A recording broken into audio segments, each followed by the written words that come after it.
बर्फीले पहाड़ों की छतों पर सोने वाला गांव। पहाड़ी रास्ते पर राजू अपनी पीठ पर 50 किलो की बोरी लादे ऐसे चल रहा था जैसे यमराज को कंधे पर बिठा रखा हो। ठंड इतनी थी कि पसीना निकलने से पहले ही सोच रहा था कि निकलूं या नहीं। ओ भगवान, अगले जन्म में भले ही गधा बना देना, पर पहाड़ी गधा मत बनाना।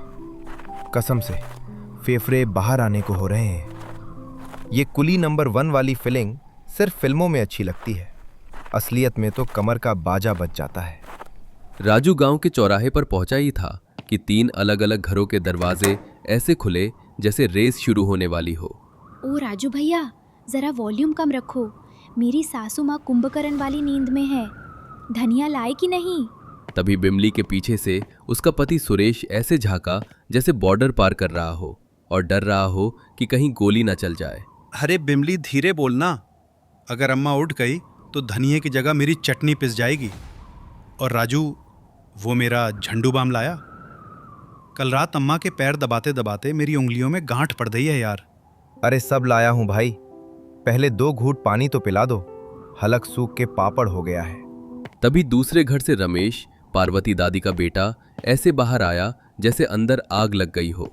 राजू, ओए राजू, अम्मा पूछ रही हैं उनका च्यवनप्राश का डिब्बा आया या नहीं। कमला पीछे से आकर रमेश की पीठ पर धौल जमाते हुए, अरे धीरे बोको जी, राजू बहरा नहीं है। तुम्हारी अम्मा की कान मशीन मांग रहे हैं, पूरा मोहल्ला जगा दिया।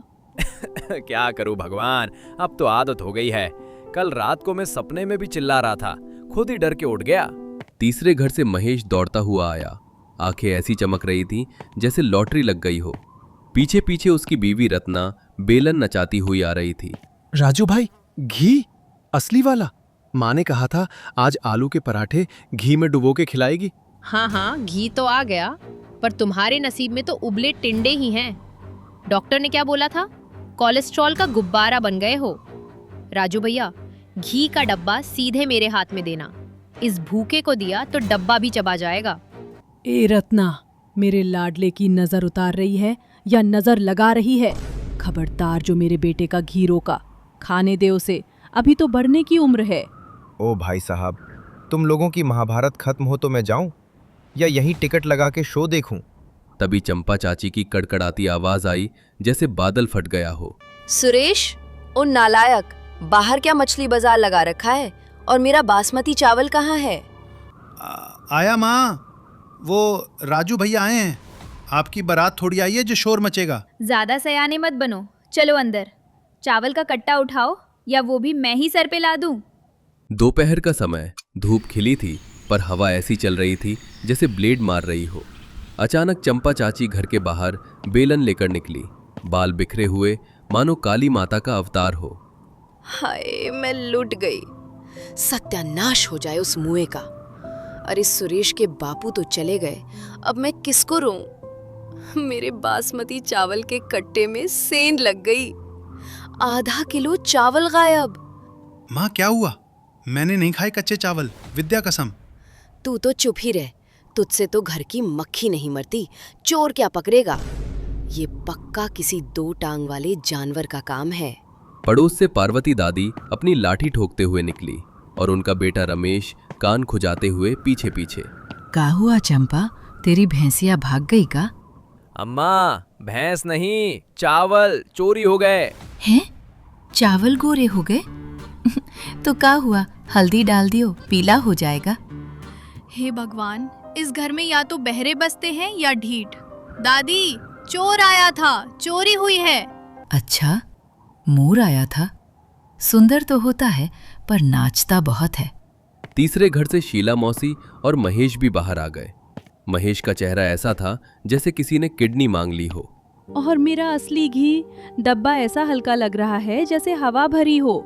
रत्ना, सच बता, तूने चुपके से मायके तो नहीं पार कर दिया? वाह मौसी वाह, चोरी हो रही है गांव में और शक मुझ पे। अरे ये चोर का काम है, आपके इस पेटू बेटे का नहीं, जो रात को किचन में खुसर पुसर करता रहता है। राजू भाई, मेरा घी गया, अब जीने का क्या मकसद रह गया? अरे बस करो ये लोना धोना। चोर साला घर के अंदर घुसकर माल साफ कर रहा है और तुम लोग यहाँ सास बहू और साजिश खेल रहे हो।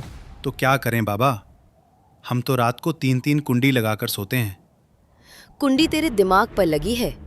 दीवारें देखी हैं अपनी, कच्ची मिट्टी की हैं। वो चोर फांद कर आता है और माल उड़ा ले जाता है। बाबा ठीक कह रहे हैं, हमें जागना होगा। जागना होगा? अम्मा, मैं तो दिन भर चिल्ला चिल्ला कर थक जाता हूँ। रात को आंखें कैसे खुलेंगी? सुनो सब कान खोलकर, आज रात से कोई अंदर नहीं सोएगा। सब अपनी अपनी छतों पर सोएंगे। ऊपर से पूरा गांव दिखता है। साला चोर आएगा तो पकड़ के चटनी बना देंगे। छत पे? अरे चाची, बाहर -5 डिग्री है, हम तो कुल्फी बन जाएंगे। और माँ, मुझे ठंड लग गई तो? मेरी नाक वैसे ही बहती रहती है, जम गई तो सांस कैसे लूंगा? अजी चुप रहो, बड़े आए नाजुक कली। माँ जी सही कह रही हैं, चलो रजाई उठाओ और छत पर चलो, वरना चोर चावल ले जाएगा और हम अंगूठा चूसते रह जाएंगे। महेश जी, अगर घी बचाना है तो छत पर चलना पड़ेगा, वरना कल से बिना घी की रोटी गले से उतारनी पड़ेगी। ना बाबा ना, सूखी रोटी नहीं। चलो छत पर, मैं तो बर्फ पर नंगे बदन भी लेट जाऊंगा घी के लिए। रात का सन्नाटा, पूरा गांव छतों पर था। पतियों की हालत पतली थी, जबकि औरतों ने मोर्चा संभाल रखा था। बिमली, ओ बिमली, जरा पैर तो दबा दे, लग रहा है सुन्न होके झड़ जाएंगे। चुपचाप मुर्दे की तरह लेटे रहो। चोर की आहट सुनो, अपनी हड्डियों की कटकट नहीं।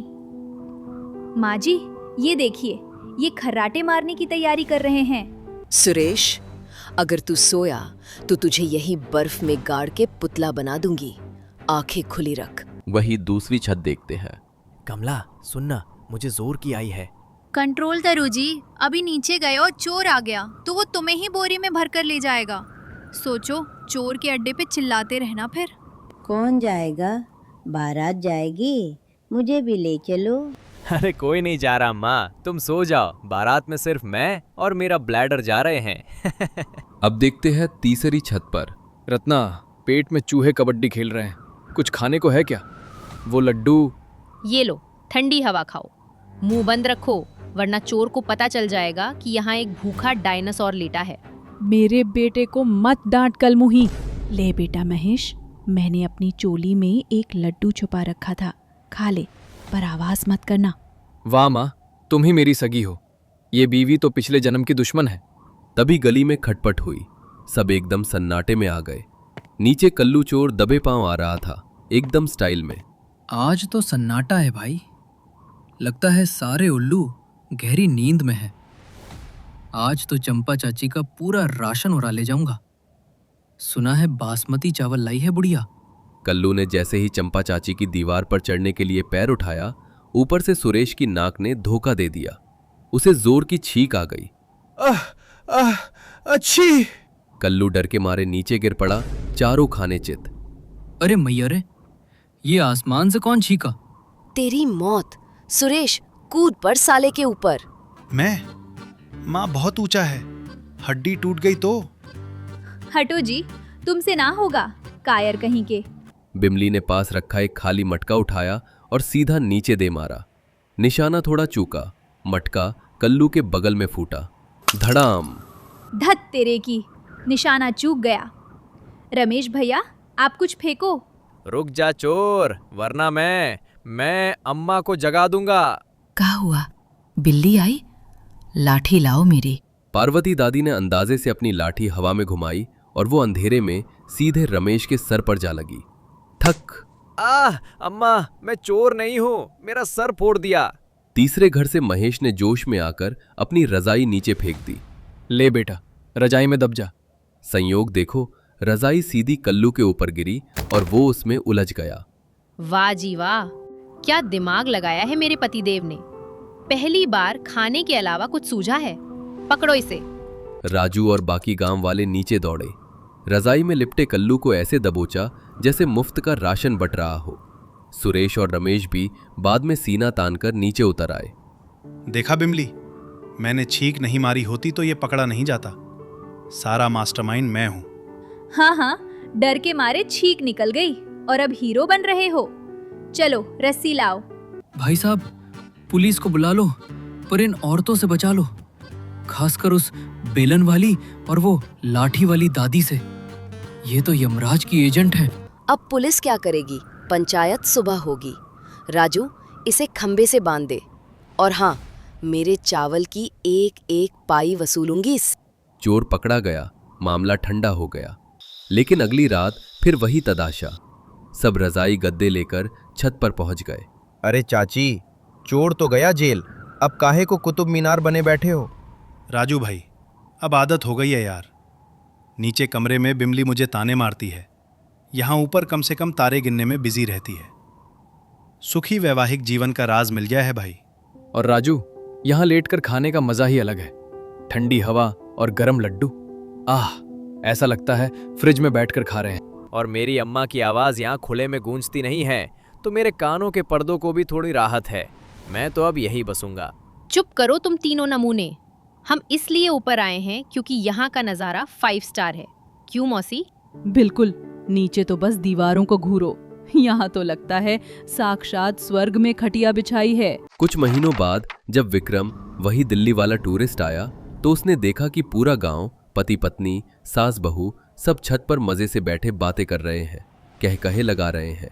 भाई साहब, ये कोई नया फेस्टिवल है क्या? Rooftop party? नहीं भाई, ये हमारा देसी पेंट हाउस है। एंट्री फीस, एक रजाई और थोड़ी हिम्मत। आ जाओ, जगह खाली है। और इस तरह वो गांव अपनी मजबूरी को अपनी सबसे बड़ी खुशी बनाकर बर्फीली हवाओं में ठहाके लगाने लगा। चोर ने सोचा था वो इनको लूटेगा, पर वो तो इनको लाइफस्टाइल दे गया। कहानी का सार: जिंदगी में अगर आपके पास खड़ूस सास, डरपोक पति और बर्फीली ठंड हो तो भी आप खुश रह सकते हैं। बस आपको छत पर चढ़कर नजरिया बदलने की देर है। और हाँ, कभी कभी पति की छींक भी काम आ जाती है।